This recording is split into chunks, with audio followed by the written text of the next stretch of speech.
眾大家好啊，我係 Kevin Ho 啊。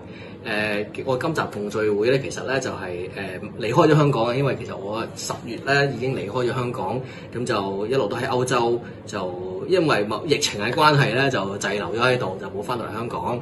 咁就我12月頭嗰時咧就唔係11月尾 ，sorry， 就喺克羅地亞一間酒莊咧就做咗一個 interview， 咁就同酒莊莊主啦，同埋我好朋友呢個wineloverscroatia.com 嘅 Bozidar 一位我克羅地亞嘅朋友，就一齊錄咗一個英文嘅 interview， 咁啊希望大家欣賞一下，咁啊同埋希望大家聖誕快樂。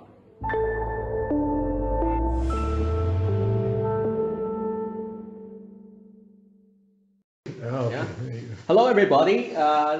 It's me, Kevin Ho again, and we have actually a cooperation with Wine Lovers Croatia, Bozidar, Jukic, my good friend here in Croatia. We are in Croatia right now, and we are in a winery. And of course, my channel is called VVB, and it's a Hong Kong-based wine channel. And why am I in Croatia? It's because my last video was actually in Ukraine, and now I'm in Croatia, visiting a winery, and this winery is actually located near Dubrovnik.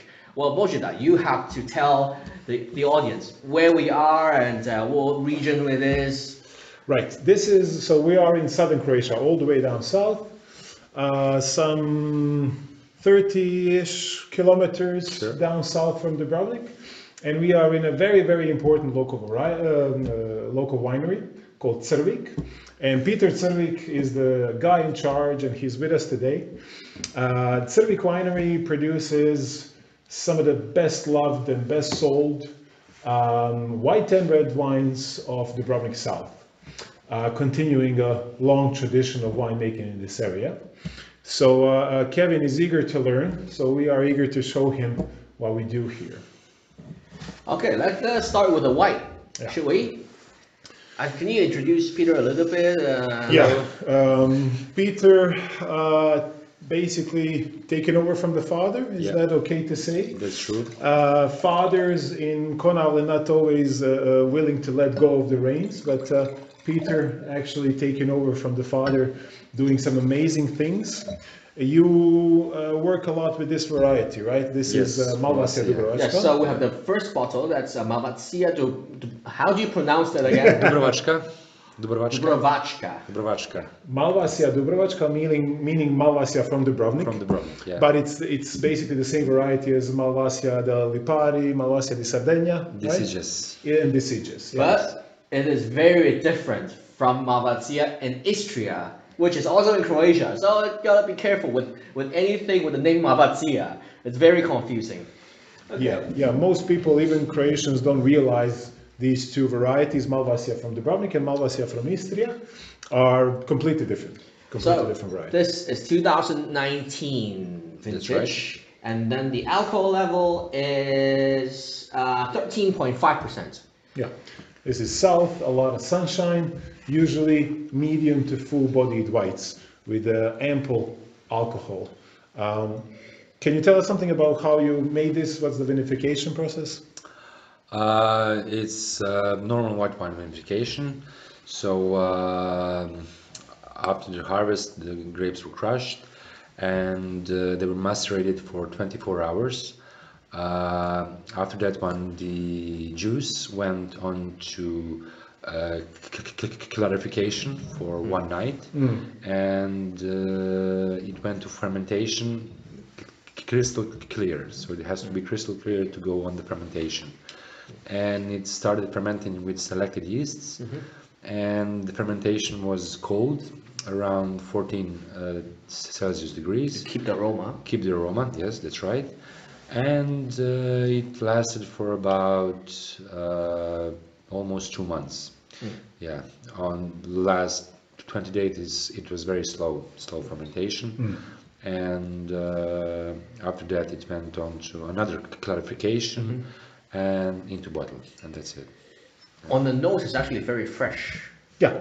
You wouldn't a lot of times here in the south we have a problem of our white wines appearing less than refreshing, you know, Right. and because we have so much sunshine hours in a year, meaning very hot days in a year, a lot of people that come here, because we are a popular travel destination as well, they are looking for something to basically pick them up, you know. Something refreshing. So refreshing, yeah. Yeah, So it's actually of course. not easy to get this refreshing style. Because the style down south here, there's one grape that's very popular called Pochip. Yeah. And Pochip is more or less like Chardonnay. Huh? You can oak it You up. can do a lot of You things can with do a lot it. of Exactly. things with it. Exactly. And a lot of people do too much with it. Yeah. So it becomes a bit too not refreshing.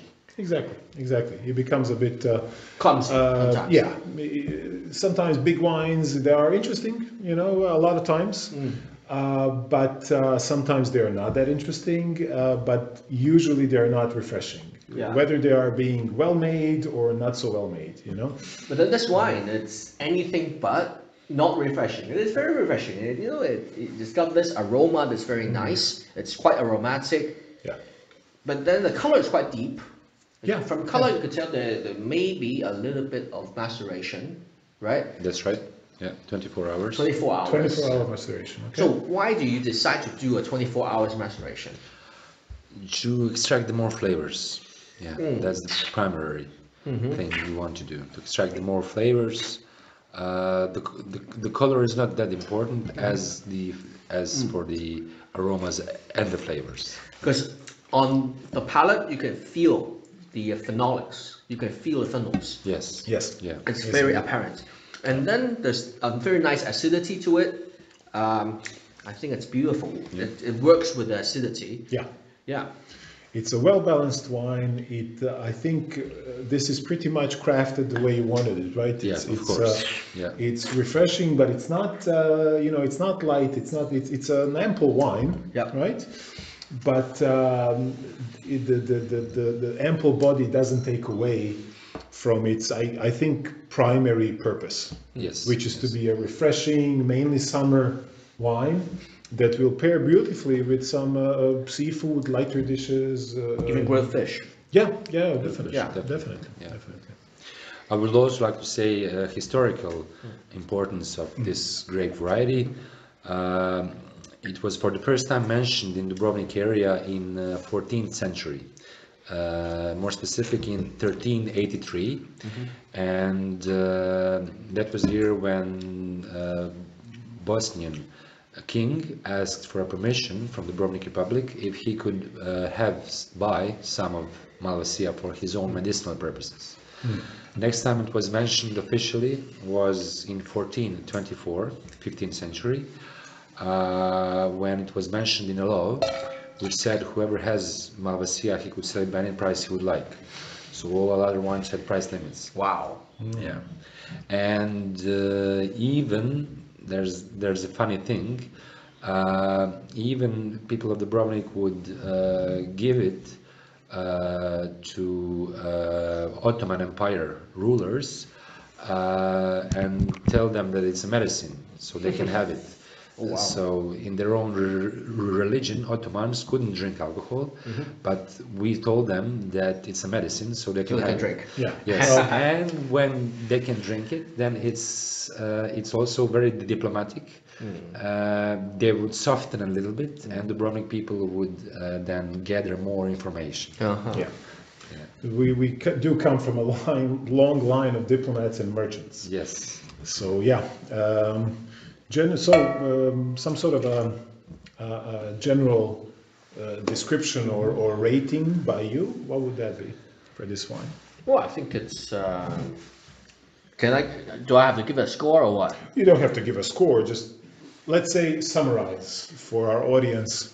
What do you think? I'm biased, obviously. I know this guy, but Well, I think it's a very good food wine. It will work very well with the food here, and with the freshness and acidity. It's a wine, for the Dubrovnik region, because you guys usually make very heavy whites. This is a refreshing style that would work for, the visitors would look for this kind of wine, Yeah. especially when they have the local food, because you need that acidity, you need that freshness. You're right. Right. So let's move on to the second wine, I guess. Yeah.